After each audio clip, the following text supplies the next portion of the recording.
Coucou Charlotte. Bonjour, avec Charlotte qui est toujours derrière la caméra. Nous sommes aujourd'hui à Guingamp. Charlotte, est-ce que tu connais un druide toi en Bretagne? Oui, je connais Panoramix.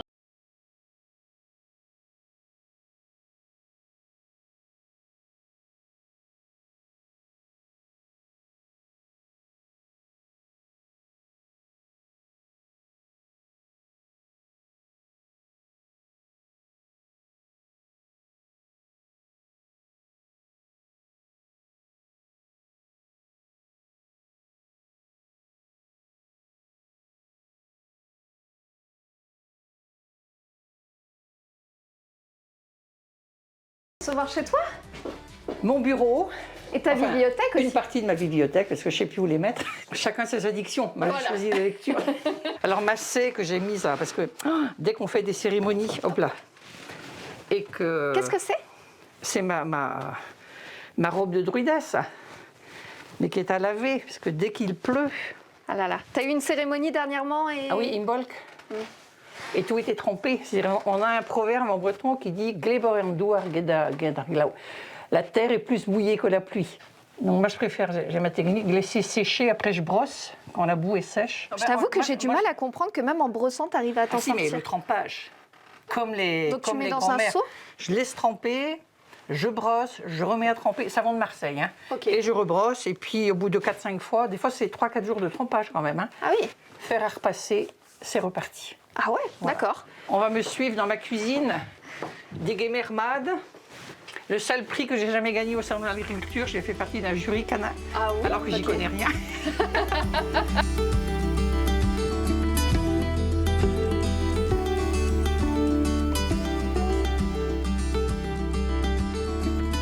Mona, je crois savoir que tu as un événement important aujourd'hui. Alors tout à fait, à la demande d'Yvan Lemével, qui a été quand même pendant 20 ans le directeur de cabinet de 3 présidents de région successifs, que j'ai donc connu pendant toute ma carrière politique à la région Bretagne, et qui est malheureusement décédé, on va dire, de manière un peu prématurée, hein, parce que 65 ans, c'est quand même jeune. Et dans ses dernières volontés, il avait exprimé le désir que je puisse intervenir à la cathédrale de Tréguier en tant que druidesse. Le texte a été validé, puis malheureusement, on a dû subir les foudres du clergé, en l'occurrence donc l'évêque Monseigneur Moutel qui a opposé un niet soviétique à la demande d'Yvan, et donc après il faut s'adapter. Est-ce que tu peux nous expliquer un peu rapidement, c'est quoi être druide et c'est quoi le druidisme? Est-ce que c'est faire des potions magiques comme dans Astérix et Obélix? Est-ce que c'est du chamanisme, New Age? Est-ce que c'est Non, une c'est secte? surtout pas ça. C'est surtout pas ça. Alors, ça peut parfois être une secte avec certains et certaines, hein. Mais le druidisme d'aujourd'hui, parce qu'on est quand même dans un néo-druidisme, qui n'a rien à voir avec le druidisme de l'Antiquité. Il ne faut quand même pas se leurrer et se raconter des histoires, ni avec le druidisme du Moyen-Âge. Par contre, on a des textes, soit en vieux irlandais, soit en vieux gallois, donc en vieux breton, qui attestent d'une doctrine qui existe, dont les éléments et les matériaux sont là. Je revendique, moi, le fait que le druidisme est une religion à part entière. Aujourd'hui, un druide se doit d'incarner ne serait-ce qu'une seule triade des druides de l'Antiquité, qui est connue parce que Jules César la cite dans sa guerre des Gaules, qui nous dit ceci: honore les dieux, bon, et les déesses, ça va de soi, sois courageux et ne fais pas le mal. Ça ressemble beaucoup aux religions qu'on connaît. En quoi, toi, le druidisme t'a plus séduite que les religions? Ah mais non, mais les religions du livre sont dogmatiques. Il y a des listes d'interdits. Le chercheur Jean Audry, qui a écrit un lexique, qui est par là un lexique de la tradition indo-européenne, il dit que les religions indo-européennes, dont le druidisme, sont des religions laïques parce qu'elles ne sont pas des religions de prosélytisme, elles ne sont pas des religions révélées, elles ne sont pas des religions avec des prophètes, elles ne sont pas des religions avec des dogmes. Les druides n'écrivaient pas, donc les écrits que nous avons concernant la doctrine des druides nous viennent de tiers observateurs, les Romains et les Grecs, et ensuite des premiers chrétiens qui furent des druides convertis. Du coup, le tabou de l'écriture tombait, et on peut aussi aller chercher du côté des textes hindous. Et d'ailleurs, Mathieu Alford et Bernard Sergent ont commis un livre ensemble, justement, qui s'appelle Druides celtiques et brahmanes hindous, une même une même pensée cosmologique, une même pensée religieuse. Et effectivement, quand on compare les textes, on se dit, ouais, il y a une racine commune, une ADN commune dans ces religions. Il y a combien d'adeptes aujourd'hui en Bretagne et dans le monde? Alors c'est difficile à dire parce qu'entre les assemblées druidiques qui sont, on va dire, reconnues, qui sont organisées sous des formats association de loi de 1901 et celles qui sont hors des radars, c'est Michel Raoul qui avait fait sa thèse, mais sa thèse remonte à 50 ans déjà, sur ce phénomène des sociétés initiatiques contemporaines druidiques. Alors, il arrivait à l'époque, au niveau planétaire, à 1 million d'adeptes. D'accord, quand même. Oui, enfin c'est peu par rapport aux grandes religions constituées, mais quand même. Et puis, les pays celtiques, donc on va dire Pays de Galles, Cornouailles, Irlande, Écosse, Bretagne, j'ai envie de dire 5000, entre 5 à 8000. Il y a de plus en plus de monde ou pas? Alors effectivement, moi je constate une chose aussi, c'est que la plupart des personnes qui viennent aujourd'hui frapper à la porte des assemblées druidiques, hein, quelles qu'elles soient, connues, moins connues, sont des personnes qui ont quand même ce désir de spiritualité en eux ou en elles, et qui ont été déçues par le catholicisme, qui n'a pas su s'adapter au changement du monde, ce qui ne veut pas dire être non plus une spiritualité girouette open bar, mais qui ne répond plus aux aspirations des personnes parce que voilà, ces personnes-là ne s'y retrouvant plus, vont chercher ailleurs. Et vont chercher ailleurs dans l'histoire et les racines celtiques. Je vais te laisser te préparer peut-être. Oui, ben voilà, parce que les obsèques n'attendront pas et qu'on peut imaginer que le ciel veillera à ce que le soleil brille pour les obsèques d'Yvan Le Mével. Je prends ça, je vais éteindre les lumières. Hein.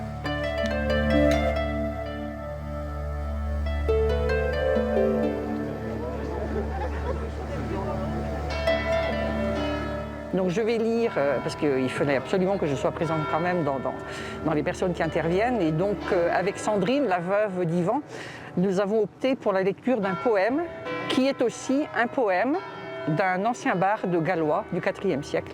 Et donc ça fera, je sais qu'il est là, très plaisir à Yvan de savoir que j'interviens malgré tout dans la cathédrale pour respecter ses dernières volontés.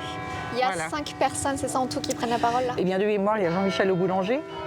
Il y a Loïc Chéné-Girard, actuel président de région. Il y a Yvon Lemaine, le poète. Il y a Éric Orsena, l'académicien. Puis il y a Mona Braz, la druidesse. Et par ailleurs, conseillère régionale honoraire de Bretagne. Donc là, tu vas parler en tant que conseillère régionale, puisque tu peux pas en tant que je ne peux pas le faire en tant que druidesse, voilà. Mais c'est pas grave.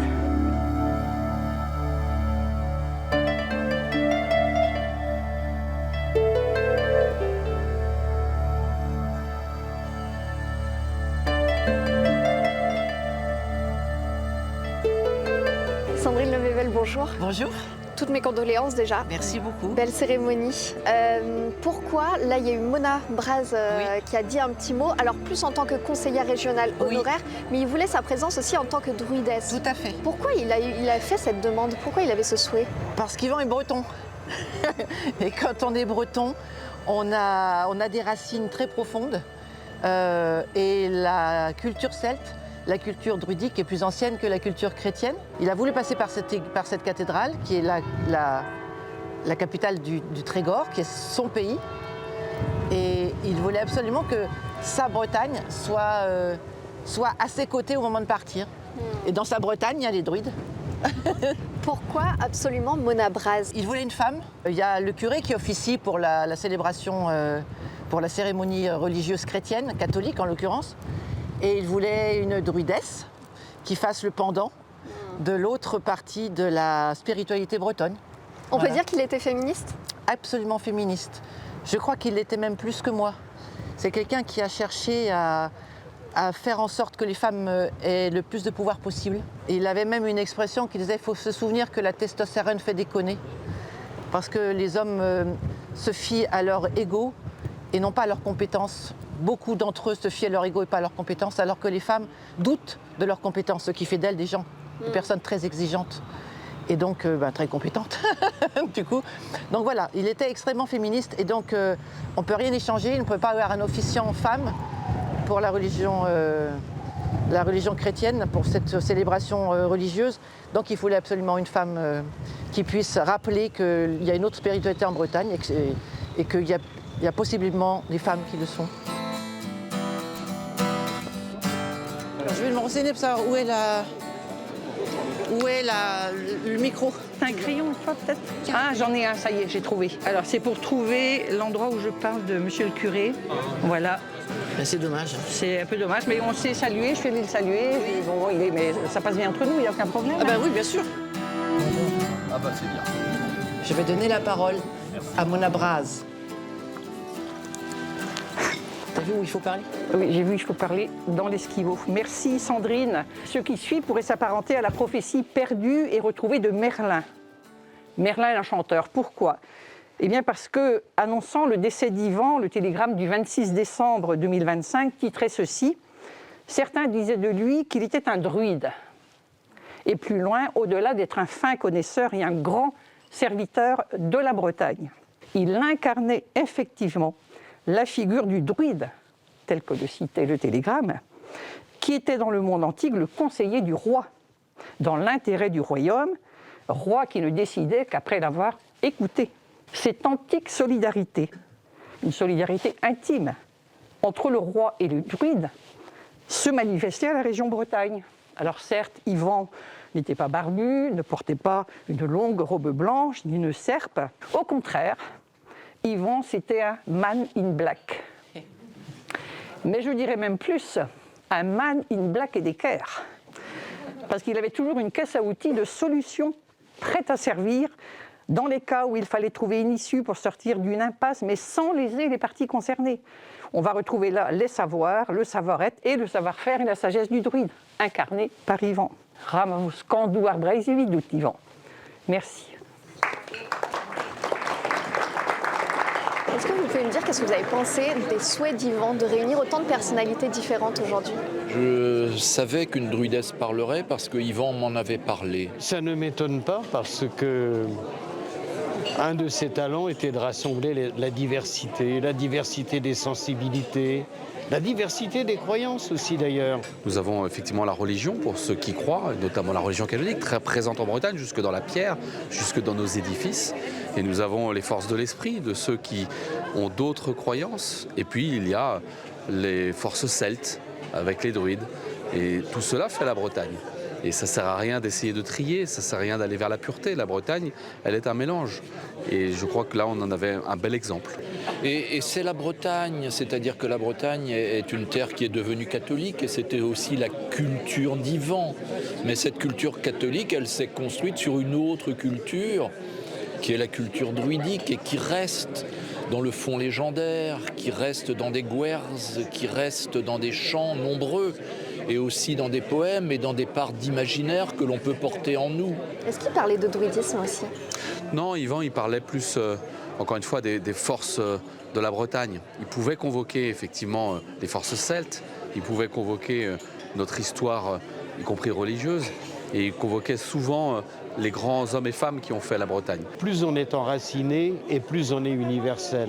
Par conséquent, on a été vraiment breton, enraciné dans ce sol pour mieux s'ouvrir aux autres. Et je crois que c'est l'enseignement que nous a inculqué Yvan Le Mével.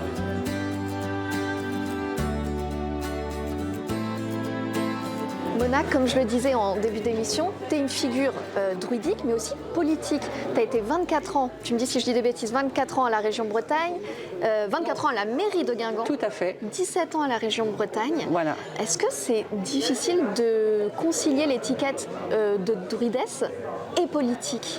Ben, je veux dire pas du tout, bien au contraire, parce que si on regarde la figure du druide dans l'Antiquité, le pouvoir politique était bicéphale.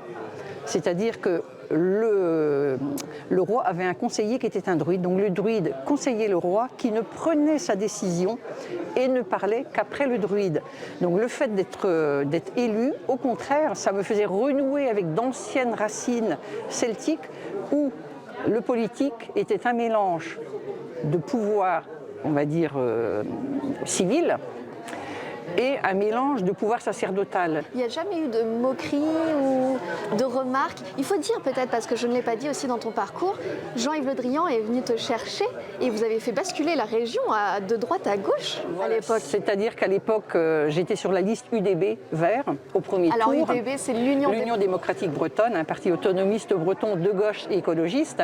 Nous avions donc monté une liste avec les Verts qui a fait un score suffisamment intéressant pour que nous fusionnions avec la liste menée par Jean-Yves Le Drian à l'époque et que la fusion de nos deux listes, donc des listes de gauche, autonomistes en partie, écologistes en partie, fasse basculer une région qui était à droite depuis que les régions existaient. Donc ça a été historiquement parlant un moment fort dans l'histoire des institutions politiques. Alors les moqueurs, il y en a toujours.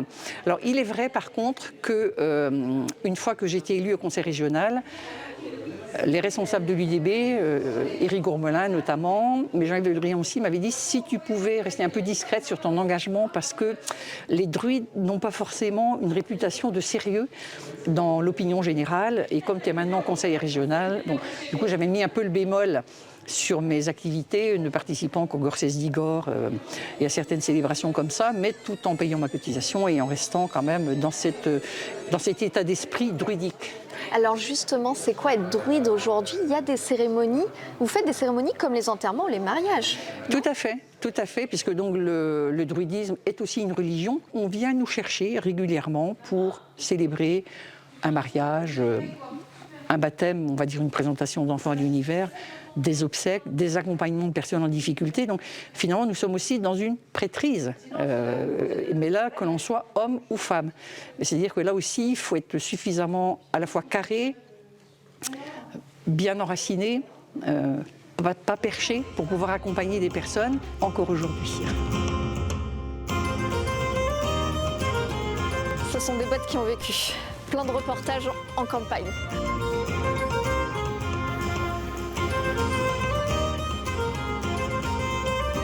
Tu connais Pergert? Du tout. Ah, tu connais C'est pas? une découverte. Sur le chemin, il y a la carrière d'extraction Donc, ok. des menhirs. Alors finalement ici il y a 3 menhirs. Celui qui est resté debout, là il y en a un par contre qui est couché. Et puis le 3e. Mathilde, déjà je vais te confier ce bâton. Merci. Mais Est-ce qu'il a un pouvoir? Voilà, alors qu'est-ce qu'on entend par pouvoir? Déjà il a le pouvoir que le bâton soit rendu beau. Voilà, c'est déjà beaucoup. Puis surtout, il a le pouvoir de nous aider à tenir debout. Alors ici, tout comme les chrétiens l'ont fait dans le syncrétisme, eh bien les druides et les celtes ont récupéré les lieux de culte des populations néolithiques. Et donc le fait que dans l'imaginaire populaire, et même nous les druides qui nourrissons cet imaginaire en célébrant dans des cercles de pierre ou auprès de pierre, écoutez, moi je dis que c'est justice aussi pour nos ancêtres que de continuer à célébrer dans des lieux qu'ils ont consacrés, ça fait des milliers d'années tout simplement. Est-ce qu'on peut dire que le cercle des druides est assez fermé, en tout cas pas de prise d'image, pas de vidéo? Il y a une cérémonie quand même qu'on a le droit de filmer. Oui, voilà, qui est ouverte au public, voilà, une fois par an. Alors, parce que déjà, c'est pas un spectacle. Donc on y vient, les personnes qui viennent, ce sont des participants, on est là pour une célébration, donc on ne veut pas être dérangé non plus. Et puis après, il y a le droit à l'image. La plupart des personnes, beaucoup de personnes tiennent à garder l'anonymat, et je les comprends pour des raisons à la fois professionnelles, personnelles, sociales, familiales, que sais-je. Parce que ça peut être mal vu d'être parmi oui, mais c'est un peu comme chez les francs-maçons, la plupart des francs-maçons, on ne les connaît pas. Il n'y en a qu'une infime partie qui s'autorise à parler publiquement et à se montrer à découvert. Comme tu le fais aujourd'hui. Comme je le fais aujourd'hui en tant que druidesse, j'assume d'être celle que je suis. Et par contre, j'assume d'être celle que je suis justement parce que je dénonce les égarements et les errements de néo-druides, de druides autoproclamés, de personnes qui font n'importe quoi, qui utilisent l'image du druide à des fins personnelles, etc. Donc, ça t'a valu, enfin, c'est pas ça en particulier, mais en tout cas, de dénoncer des choses, ça t'a valu d'être exclu, hein, c'est ça, d'un cercle. Alors que après, tu veux bien en parler, parce que ça a fait couler beaucoup d'encre. Oui, ça a fait couler de l'encre et de la salive. Je ne vois pas l'intérêt d'aller jeter de l'huile sur le feu. Le fait est que j'ai été, comme 2 autres femmes, exclu, pour ne pas dire excommunié, de la Gorcesse des Druides de Bretagne. Qu'est-ce qui te plaisait pas? Aujourd'hui, les personnes qui sont élues ou désignées à vie, alors il y a le pape, il y a le président de la Corée du Nord, peut-être le Dalai Lama, enfin bon, de mon point de vue... Et le druide de Bretagne. Et le druide, non pas de Bretagne, de la Gorcesse des Druides. Oui. Et donc mon souhait, c'était que la Gorcesse de Bretagne se rapproche des modes de fonctionnement des deux Gorcesses d'Outre-Manche, à savoir celle du Pays de Galles et celle de Cornouailles-Britannique, à savoir que dans ces deux Gorcesses, des élections ont lieu tous les 3 ans. Donc on ne va pas épiloguer, fermons la parenthèse, et je continue ma vie de druidesse autrement, ailleurs avec d'autres personnes. Ça se passe très bien. Tu as un autre cercle. Oui, je suis dans un autre cercle. Alors si on fait le téléshopping des druides, je vois que tu as amené des choses ici. Oui, qui sont symboliquement importants. Alors ceci est un torque. D'accord. Alors c'est un bijou qui était porté autrefois, dans l'Antiquité, on va dire, par les rois ou les reines, les druides ou les druidesses. C'est un symbole de pouvoir. Et vous le portez pendant les cérémonies? Uniquement pendant les cérémonies. Ce n'est pas un bijou, c'est vraiment un objet de cérémonie. Ah, les cornes d'abondance. Celle-ci sert à échanger l'hydromel, le chou-chêne, à la fin de la cérémonie. Jamais à l'apéro. Toujours pour les cérémonies. C'est une boisson sacrée, c'est un soma. Et puis, ah oui, j'avais emmené un objet aussi important. Alors, ceci est un oursin fossile.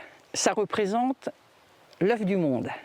On parle des cérémonies, combien il y en a dans le monde? Alors, il y en a 8, en tout et pour tout.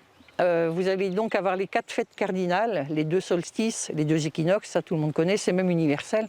Les Celtes n'ont rien inventé là. Par contre, les 4 fêtes celtiques proprement dites, l'entrée dans la saison sombre, qui a été christianisée en Toussaint, qu'on appelle Samhain chez les Irlandais et Calagon en breton.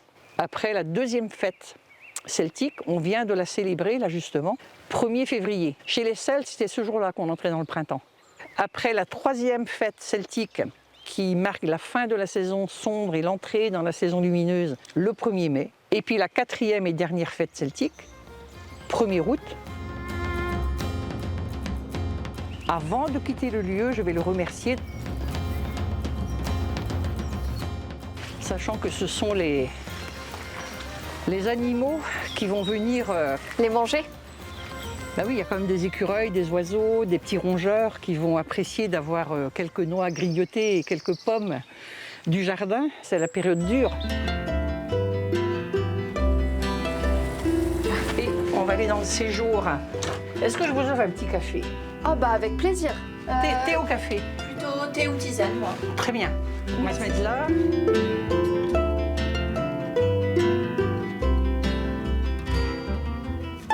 J'ai donc trouvé dans ma boîte à chaussures, ça sert toujours les boîtes à chaussures, hein.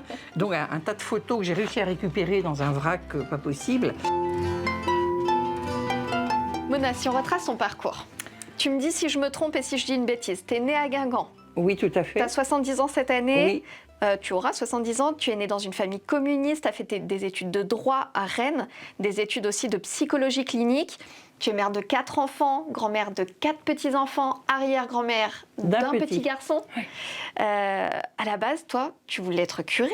Oui, alors je le raconte aussi dans la préface de mon livre, c'est-à-dire que quand j'ai eu 11 ans, donc toujours à Plounévez-Moëdec, dans le Trégor profond, le curé avait lancé donc à la cantonade presque un appel en disant s'il y en a parmi vous qui ont la vocation, qui viennent me voir au presbytère. Moi j'avais la vocation, donc il me reçoit dans son bureau bibliothèque. J'ai dit, je vous ai entendu à la messe l'autre jour, donc je veux devenir curé comme vous. Et là, surprise, il éclate de rire. Alors, je suis étonnée. Je lui dis, mais non, mais c'est sérieux, hein, je veux devenir curé comme vous. Et là, il rit encore, il me dit, mais c'est pas possible, tu pourras jamais être curé parce que tu es une fille. Et j'ai pas compris. Il y a quelque chose qui... une espèce de court-circuit là. Comme ça, je suis une fille et donc je ne peux pas devenir curé. Donc ce jour-là, je remercie le curé, je suis devenue féministe à 11 ans. Je suis partie en colère. Bon, après, comme j'avais quand même la vocation malgré tout, tant pis, on avait une communauté de religieuses à Plounévez-Moëdec. Donc j'y allais tous mes week-ends, toutes les vacances scolaires, dès que je pouvais, j'y allais. J'étais mordue. J'étais mordue. Jusqu'à la terminale. Bon, la terminale, entre la puberté, Marx, Freud et Tutti Quanti, et puis les philosophes grecs, Je me suis dit que non, décidément, c'était pas fait pour moi. Je découvrais le militantisme breton, je découvrais aussi le militantisme social. Après, il y a eu aussi les Marées Noires, Plogoff, etc. Donc là aussi... Tu as trouvé plein de combats à mener en fait. Mais oui, parce que je me sentais concernée en tant que Bretonne. Qu'est-ce qui t'a amené vers le druidisme après? Alors, toujours en classe de terminale, certains parents qui étaient donc dans les MSAO et aussi à la Gorsesse des Druides. D'accord. Donc, ce qui fait que très rapidement, dans les 2-3 ans qui ont suivi après, je fréquentais des adultes qui étaient druides. Et c'est en 1976, lorsqu'il y a eu la Gorsesse d'Igor à Guingamp. Donc, Gorsesse d'Igor, Gorsesse en breton, ça veut dire assemblée en français. D'Igor, c'est ouvert. Donc, c'est la tenue d'une assemblée ouverte au public. Cette année-là, en 1976, elle avait lieu à Guingamp. Et donc, à l'époque, j'étais jeune mariée. On avait donc reçu à la maison, il y avait déjà le Squezec, le Sixarzao, des noms que j'ai oubliés, bref, et on est rentrés comme disciples. À l'époque, j'étais au VAT, donc en robe verte à la Gorsesse. Et pourquoi tu étais en vert? Et parce que à l'époque, j'étais à la Gorsesse des druides de Bretagne, et donc il y avait 3 catégories, les bardes, les ovates et les druides, reconnaissables donc à leur couleur de robe. Et donc on était barde ou ovate selon le métier qu'on exerce dans la vie quotidienne, c'est-à-dire chez les ovates, puisque j'étais ovate, c'était donc les commerçants, les agriculteurs, les banquiers, enfin tout ce qui est dans le registre de la production. Ce qu'il faut dire, c'est que là aussi, si tu étais ovate, c'est parce que tu as été commerçante aussi. Ah oui, j'ai été épouse de petits commerçants pendant que j'étais mariée, quoi, donc voilà. Les bardes, c'est autre chose. Les bardes, c'est dans le registre intellectuel, donc les enseignants, les écrivains, les musiciens, les auteurs, les cinéastes, enfin voilà. Et puis ensuite, donc, certains devenaient druides, d'autres non. Là, c'est Gwendolen de Squezec, le grand druide qui m'a initié druidesse, qui me met le voile. Voilà. Et là, je porte le voile. Alors ça, c'est vraiment collector. Je venais juste de divorcer et j'étais auxiliaire de vie sociale. Ça m'a quand même duré 14-15 ans. Ah oui. Et j'habitais à Castelpigue, les logements sociaux. Je n'avais pas de permis, pas de voiture. J'allais au boulot en vélo. Alors on m'avait volé 2 vélos. J'ai fini par acheter des vélos d'occasion. Celui-là était noir et rouge, c'est des couleurs qui me plaisaient bien, les couleurs de l'anarchie. Je me suis autant épanouie en tant que mère de famille qu'à tenir ce petit commerce, qu'à être syndicaliste, qu'à être auxiliaire de vie sociale, qu'à faire de la politique. C'est vraiment des expériences de vie intenses. Moi, le mot que je retiendrai de ma vie, si je devais mourir ce soir, par exemple, je dirais c'est l'intensité avec laquelle j'ai vécu ma vie et toutes ces expériences. Merci beaucoup Mona pour cette journée. Merci Mathilde d'être venue à Guingamp. Eh bien de rien. Quant à nous, on se retrouve bientôt sur votre télévision bretonne, Kenavo. Presque. T'as rien à faire. C'est la fin. C'est la fin, oui. Je vais juste mettre le café. On va cacher les... Mais non, mais je vais chercher dans la cuisine.